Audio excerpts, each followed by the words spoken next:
Hello বন্ধুরা, শুভ সন্ধ্যা। সবাই কেমন আছো? আশা করি সবাই ভালো আছো। তো আজকে দোকানের মতো বাড়িতে ঘুগনি বানাবো।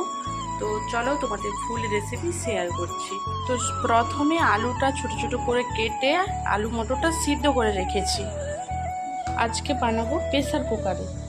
কুকারটা দেখো বসিয়ে দিয়েছি, দিয়ে দেব সাদা তেল। এর উপরে দিয়ে দেব একটা তেজপাতা, দিয়ে দিলাম তেজপাতা।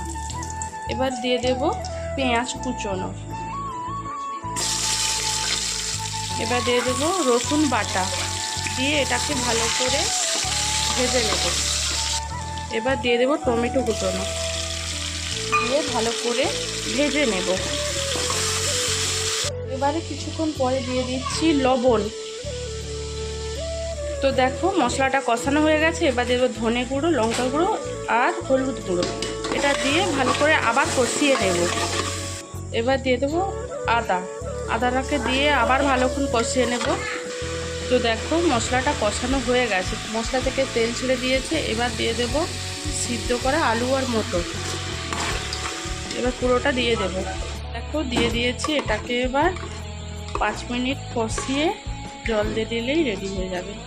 তো এটা আবার কিছুক্ষণ কষাবো। যেহেতু সিদ্ধ যে জল ছিল, তো সেটা আর আমি ফেলে দিইনি, সেই জলটাই দিয়ে দিয়েছি। তো ততক্ষণ এই জলটা মরুক।